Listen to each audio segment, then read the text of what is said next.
여러분 만나서 반갑습니다. 여러분과 함께 신약의 첫 번째 책인 마태복음을 함께 읽어나갈 평촌세순교회 고성재 목사입니다.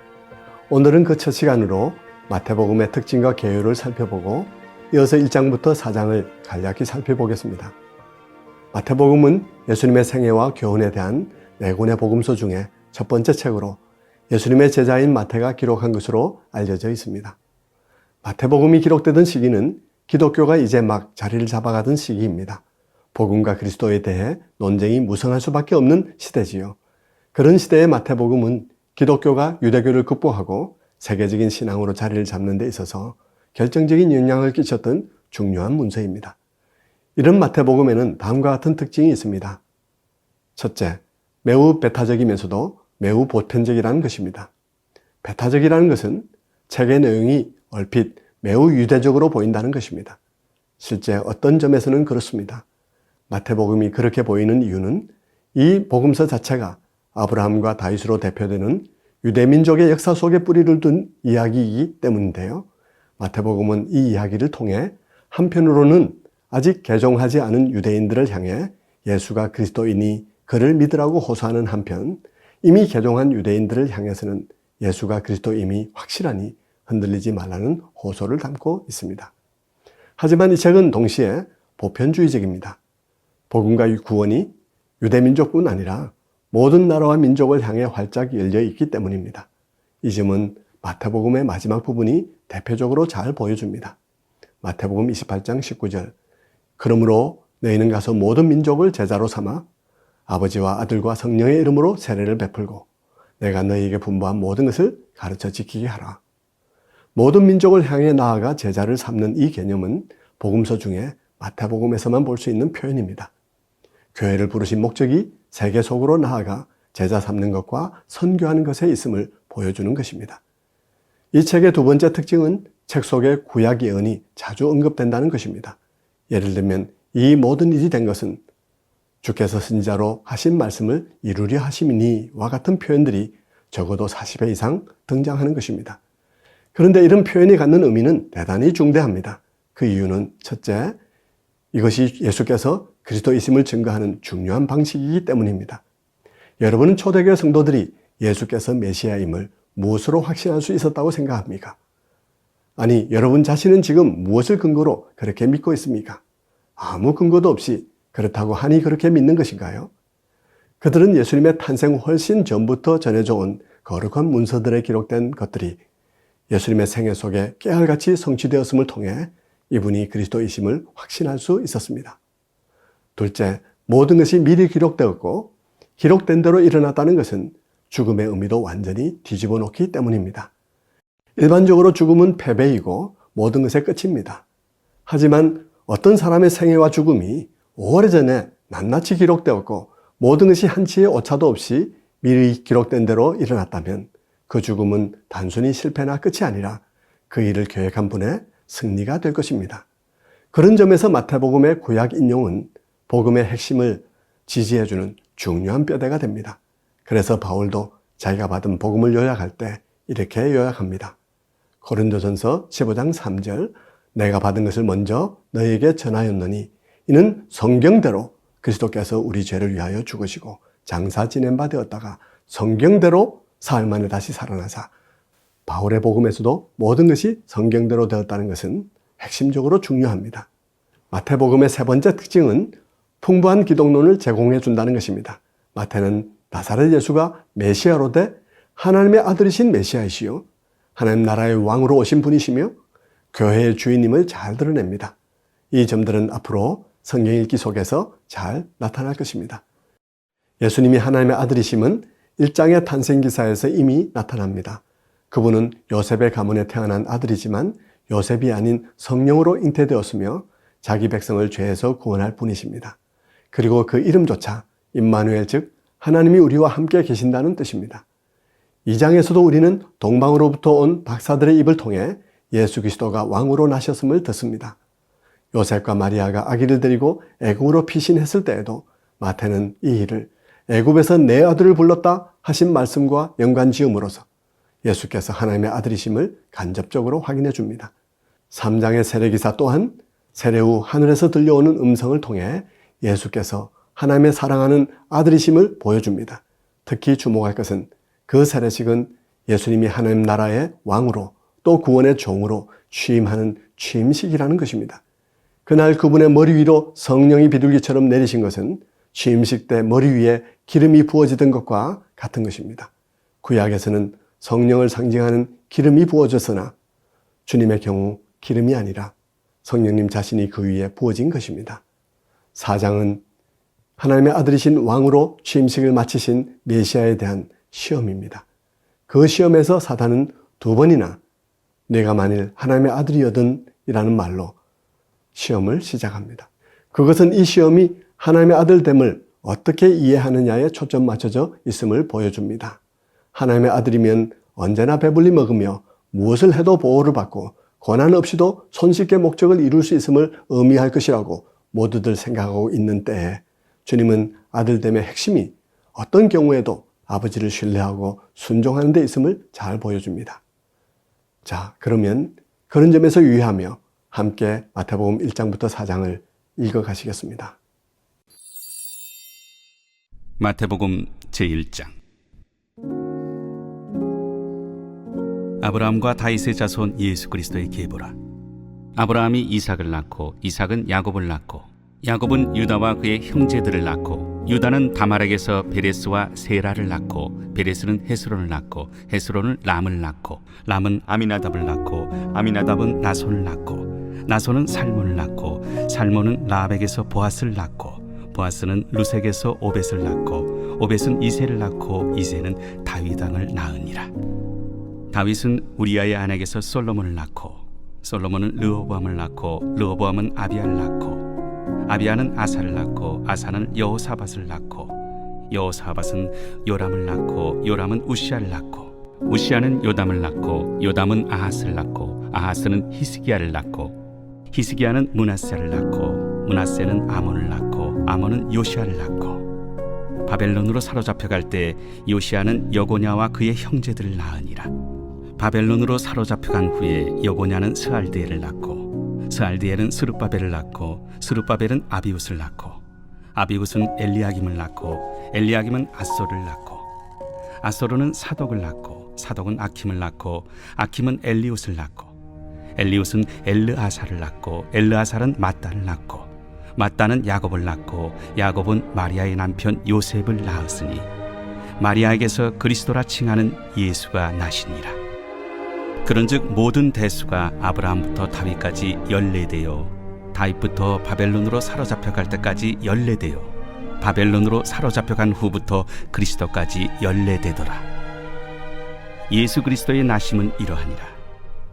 그의 어머니 마리아가 요셉과 약혼하고 동거하기 전에 성령으로 잉태된 것이 나타났더니 그의 남편 요셉은 의로운 사람이라 그를 드러내지 아니하고 가만히 끊고자 하여 이 일을 생각할 때에 주의 사자가 현몽하여 이르되 다윗의 자손 요셉아 내 아내 마리아 데려오기를 무서워하지 말라.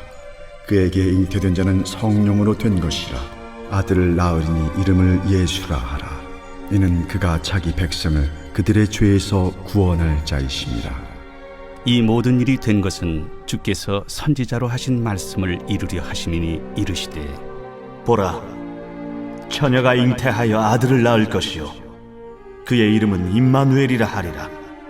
이를 번역한즉 하나님이 우리와 함께 계시다 함이라. 요셉이 잠에서 깨어 일어나 주의 사자의 분부대로 행하여 그의 아내를 데려왔으나 아들을 낳기까지 동침하지 아니하더니 나음에 이름을 예수라 하니라. 제2장. 헤로드 왕 때 예수께서 유대 베들레헴에서 나시매 동방으로부터 박사들이 예루살렘에 이르러 유대인의 왕으로 나신 이가 어디 계시냐? 우리가 동방에서 그의 별을 보고 그에게 경배하러 왔노라. 헤로드 왕과 온 예루살렘이 듣고 소동한지라. 왕이 모든 대제사장과 백성의 서기관들을 모아 그리스도가 어디서 나겠느냐 물으니 유대 베들레헴이오니 이는 선지자로 이렇게 기록된 바 또 유대 땅 베들레헴아 너는 유대 고을 중에서 가장 작지 아니하리다. 내게서 한 다스리는 자가 나와서 내 백성 이스라엘의 목자가 되리라 하였음이니이다. 이에 헤롯이 가만히 박사들을 불러 별이 나타난 때를 자세히 묻고 베들레헴으로 보내며 이르되 가서 아기에 대하여 자세히 알아보고 찾거든 내게 고하여 나도 가서 그에게 경배하게 하라. 박사들이 왕의 말을 듣고 갈새 동방에서 보던 그 별이 문득 앞서 인도하여 가다가 아기 있는 곳 위에 머물러 서 있는지라. 그들이 별을 보고 매우 크게 기뻐하더라. 집에 들어가 아기와 그의 어머니 마리아가 함께 있는 것을 보고 엎드려 아기께 경배하고 보배합을 열어 황금과 유향과 모약을 예물로 드리니라. 그들은 꿈에 헤롯에게로 돌아가지 말라 지시하심을 받아 다른 길로 고국에 돌아가니라. 그들이 떠난 후에 주의 사자가 요셉에게 현몽하여 이르되 헤롯이 아기를 찾아 죽이려 하니 일어나 아기와 그의 어머니를 데리고 애굽으로 피하여 내가 네게 이르기까지 거기 있으라.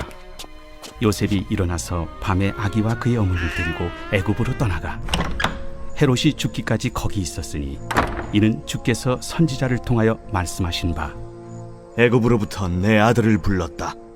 함을 이루려 하심이라. 이에 헤롯이 박사들에게 속은 줄 알고 심히 노하여 사람을 보내어 베들레헴과 그 모든 지경 안에 있는 산의 아이를 박사들에게 자세히 알아본 그때를 기준하여 2살부터 그 아래로 다 죽이니 이에 선지자 예레미야를 통하여 말씀하신 바 라마에서 슬퍼하며 크게 통곡하는 소리가 들리니 라헬이 그 자식을 위하여 애곡하는 것이라. 그가 자식이 없으므로 위로받기를 거절하였도다. 함이 이루어졌느니라.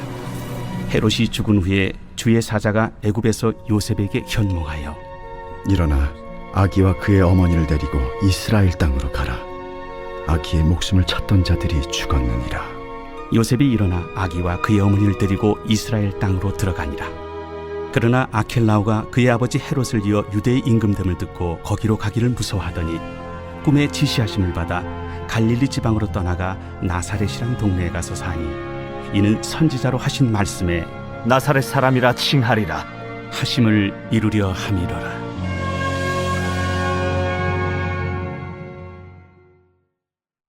제3장. 그때에 세례 요한이 이르러 유대 광야에서 전파하여 말하되 회개하라! 천국이 가까이 왔느니라! 그는 선지자 이사야를 통하여 말씀하신 자라. 광야에 외치는 자의 소리가 있어 이르되 너희는 주의 길을 준비하라. 그가 오실 길을 곧게 하라. 이 요한은 낙탈털 옷을 입고 허리에 가죽띠를 띠고 음식은 메뚜기와 석청이었더라. 이때 예루살렘과 온 유대와 요단강 사방에서 다 그에게 나와 자기들의 죄를 자복하고 요단강에서 그에게 세례를 받더니 요한이 많은 바리새인들과 사두개인들이 세례 베푸는 대로 오는 것을 보고 독사의 자식들아, 누가 너희를 가르쳐 임박한 진노를 피하라 하더냐? 그러므로 회개에 합당한 열매를 맺고 속으로 아브라함이 우리 조상이라고 생각하지 말라. 내가 너희에게 이르노니 하나님이 능히 이 돌들로도 아브라함의 자손이 되게 하시리라. 이미 도끼가 나무 뿌리에 놓였으니 좋은 열매를 맺지 아니하는 나무마다 찍혀 불에 던져지리라. 나는 너희로 회개하게 하기 위하여 물로 세례를 베풀거니와 내 뒤에 오시는 이는 나보다 능력이 많으시니 나는 그의 신을 들기도 감당하지 못하겠노라. 그는 성령과 불로 너희에게 세례를 베푸실 것이요 손에 키를 들고 자기의 타작마당을 정하게 하사 알곡은 모아 곳간에 들이고 쭉정이는 꺼지지 않는 불에 태우시리라. 이때 예수께서 갈릴리로부터 요단강에 이르러 요한에게 세례를 받으려 하시니 요한이 말려 이르되 내가 당신에게서 세례를 받아야 할 터인데 당신이 내게로 오시나이까? 이제 허락하라. 우리가 이와 같이 하여 모든 의를 이루는 것이 합당하니라. 이에 요한이 허락하는지라. 예수께서 세례를 받으시고 곧 물에서 올라오실새 하늘이 열리고 하나님의 성령이 비둘기같이 내려 자기 위에 임하심을 보시더니 하늘로부터 소리가 있어 말씀하시되 이는 내 사랑하는 아들이요 내 기뻐하는 자라.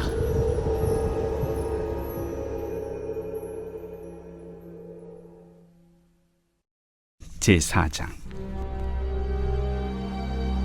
그때 예수께서 성령에게 이끌려 마귀에게 시험을 받으러 광야로 가사 40일을 밤낮으로 금식하신 후에 줄이신지라. 시험하는 자가 예수께 나와서 내가 만일 하나님의 아들이거든 명하여 이 돌들로 떡덩이가 되게 하라. 기록되었을 때 사람이 떡으로만 살 것이 아니요 하나님의 입으로부터 나오는 모든 말씀으로 살 것이라 하였느니라. 이에 마귀가 예수를 거룩한 성으로 데려다가 성전 꼭대기에 세우고 내가 만일 하나님의 아들이거든 뛰어내리라.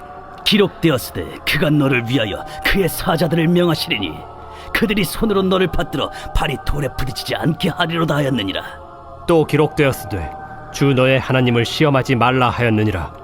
마귀가 또 그를 데리고 지극히 높은 산으로 가서 천하만국과 그 영광을 보여 이르되 만일 내게 엎드려 경배하면 이 모든 것을 내게 주리라.